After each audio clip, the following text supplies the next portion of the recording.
So in Proverbs, it says that pride comes before the fall. But what does that mean exactly? I want to go through 5 different examples in the Bible. I think most of them, 4 of them are from the Old Testament, 1 of them is from the New Testament. I just want to go through those situations and explain how these are godly people, right? I mean, we're all made in the image of God, right? These are godly people, most of them anyways, that fell because of their own pride, right? So I'm gonna start like right at the start, bro. Like I'm gonna start with in Genesis, bro. Like it's crazy to me that like in the Bible we literally lasted 2 chapters. We literally lasted 2 chapters. You go straight to Genesis 3 and we've already fallen. But that was insane. The original fall in the garden, right, was the original sin was a sin of pride, right? What happened there? God came and said, I'm going to give you the Garden of Eden. I'm going to give you everything you ever want. Like, it's incredible. Like, it's beautiful. It's perfect. There is no sin, right? Just don't eat off this tree. And then what happened? We ate off the tree. Now, what exactly happened there? What does that have to do with pride? What basically happened there was that God gave us everything we ever wanted and gave us one command, bro. He said, do not eat of the tree of knowledge of good and evil. And then Satan comes to Eve and he's like, did God really say that? And then Eve was like, yeah, God did say that. But then he managed to convince her that, oh no, God doesn't know like what's best for you. You should, if you eat this, you will know, like you actually know like what's best for you. And we basically said, screw you, God. I don't want to really listen to what you have to say. I'm going to do my own thing, right? You said don't eat of this tree, but I want to eat of it and see what happens, because I don't fully trust that you're doing this for my good. I don't fully trust in that, right? And we basically said, I want to become my own God. I'm not going to listen to what you have to say. I want to make my own decisions, right? And like lead like my own life, right? And not listen to what you have to say. That's what happened. We had pride, and then what happened? We had the fall because our sin has come into the world, and we got all of this havoc on this planet. That was the original sin. The original sin was the sin of pride.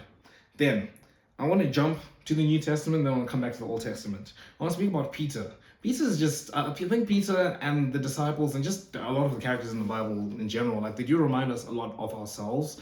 And we need to be careful sort of like judging people like when we read in the Bible, because if we were in their position, we would have done the same thing. Like we probably would have even done worse. Like a lot of these people I'm going to speak about were faithful. Like they were faithful people, right? But they still fell because they struggled with like pride. Because again, it's in our nature as humans, we have this thing of pride, and it happened ever since the fall, right? Again, which I said was the original sin of pride.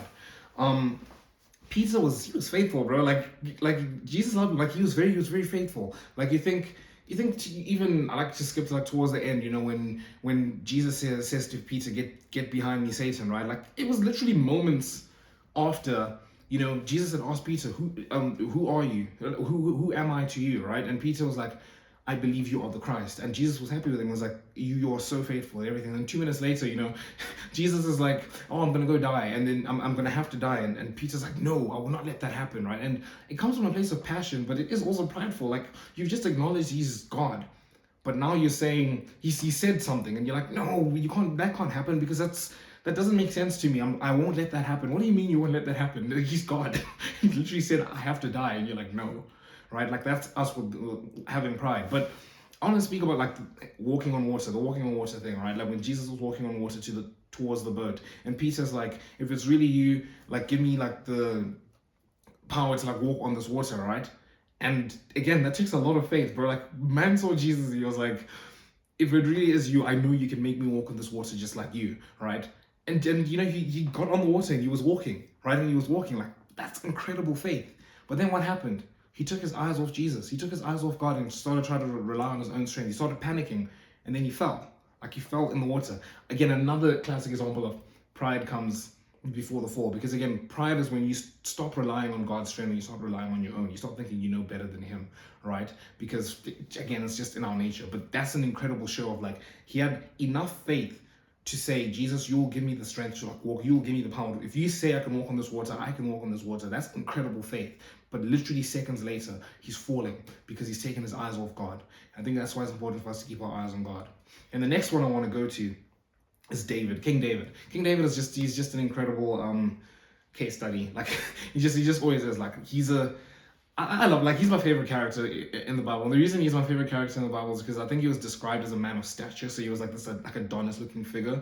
But then you read the book of Psalms and he's basically writing these like love letters to God. And it's like such a nice contrast. I love that so much. But David is a perfect case study, right? Like God loved David because David was a man after God's own heart. Like he's described as a man after God's own heart. Like you do not get more faithful than being a man after God's own heart, right? Like you read the Psalms and you see just how much David loved God, and it's like, bro, if we can have an ounce of that faith, it will be so incredible, right? But still, he fell, right? And I'm gonna go to the classic story, the one of David and Bathsheba, right? What happened there? I think again, classic thing. You take your mind off of God. He took his mind off of God and he started just focusing on his own desires, really. Interesting to note, I don't know how many of you guys know this. I did not know this until like a couple months ago. Um, when David when the David and Bathsheba thing happened, he was supposed to be out at war. Like all the other kings were gone, they were fighting at war. But David, for whatever reason, just decided to stay at home, just for whatever reason, right? And then that happened. Now again, how was that a sin of pride? Similar thing. All of the sins that we have, like when we take our mind off God and we rely on our own strength, that's usually when the sin of pride comes in, right? It very clearly, it's so clear in the Bible, like what we should. It was clear in the commandments, what we should and shouldn't do. And David obviously knew like that what he was doing with Bathsheba was wrong, right? She was a married woman, and he's like, oh, bring her to me, right? And he lusted over her, and then everything happened, right? But again, that was him. In that moment, he was not a man after God's own heart anymore, right? Like he was looking out for his own desires. He stopped listening to what God had to say. He took things into his own hands, right? And again, that's where pride comes before the fall. And then I'm going to speak about Solomon. I think he's the best show of this. But I want to go to Joseph first, right? Joseph, when he got the dream to be king, right? Like that he was going to be king, and or like the I think it was the wheat, whatever, bowing down to the thing, and it was like the moon, the stars bowing down to the moon, and basically everyone was bowing down to him, right? He was going to be king. He was quite prideful about it. That's why his brothers chucked him in the in the pit, because he was like the favorite son. Jacob got him like a coat, and he was going around like flashing it around like I'm the favorite son. And then he had his dream, and he's going around telling everyone, you guys are all gonna bow down to me. He was even telling his parents, you're gonna bow down to me. And it's like, geez, Joseph, calm down a little bit. And then that's when he went on that long journey, right? And I don't know how many people know this. I didn't know this. I knew obviously like there was a Potiphar thing, and he went to prison and stuff, but I didn't realize just how long it was between when he got that dream that he was going to be king to when he actually became king, right? He became a king like when he was in his 30s, but he got the dream when he was 17. And you look at the journey he had to go through. When he was 17, he was very prideful. Like he was very prideful. That's why he got chucked in that pit. And then he got to the pit, and then he got sent over for like slavery, and then he went through all of that, and then he went to prison, worked his way back up, and by the time he was king, right, he was wise enough to actually like show mercy to his brothers, and he wasn't prideful, right? Like he wasn't prideful about it, and that's a show of just how God works in our lives, right? To make us ready for certain things. Like you can get the dream to be king at 17, but if you're not ready, like Joseph was, you're gonna have to wait until you're in your 30s before you become king, because God has like work to do in you. But that was another like case of Joseph literally being prideful, and then he was thrown in the pit and had to go on that whole journey because he had that pride in him that needed to be worked out. Then the best case study for this, Solomon. Solomon was on track. Like, do you know how mad it was for me to find out that Solomon was David's son? Like, I was like, mad. Like I found this out last year. I was like, Solomon is David's son. What on earth? Like you hear these like they're like two like big like kings, like two incredible kings, right? I don't think he was the son, but yeah, Solomon was David's son. And again, we know how like Solomon became king, right? And there's a whole thing, but basically the most important part was how when God asked him, like, Solomon, like, you can have anything you want, anything you want. And Solomon was humble enough. He was humble enough to realize that I'm human. I don't know what I'm doing. God, you know what you're doing. Please just give me wisdom so I can actually rule over these people properly, right, and be a good king. And God was so pleased with him. He was like, you could have asked for any of these earthly things. You could have asked for eternal like wealth. You could have asked for, incredible health and to live like a long life. You could have asked for prosperity and all of this stuff. Like you could have asked for anything, and you asked for wisdom, right? Just to use this power wisely that I've given you, right? And God was so pleased with him, and he blessed him so much.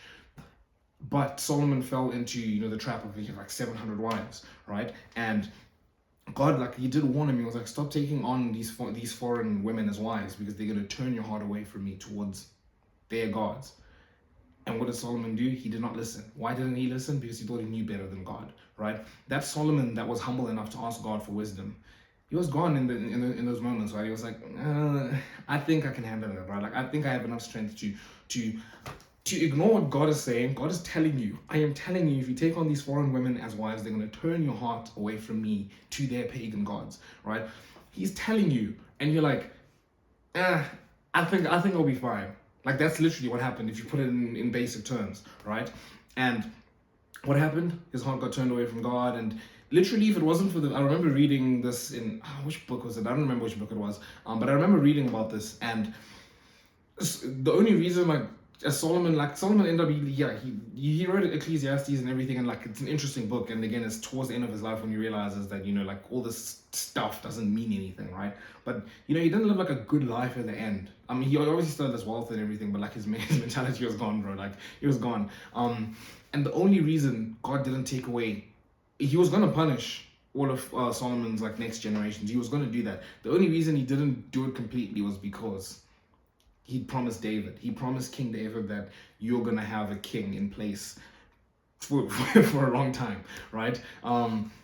That's the only reason. Otherwise, Solomon, bro, God was gonna wreak havoc on his bloodline, bro. He was gonna wreak havoc on their bloodline, and it's just to show like Solomon goes from this guy who had so much, like he asked for wisdom, like he asked for anything, he asked for wisdom. God was like, damn. God was like, I'm so proud of you. And then he goes and he does that. Like it's just a show of just how we are, how sinful and how like prideful we are, like in our nature, and why we must keep our eyes on God, right? We must keep our hearts on the provider, right? Not try and become our own gods and try and like rely on our own strength. But yeah, you guys let me know what you think of the topic in the comment section below. Make sure you subscribe to join the community. Until next time, see you guys.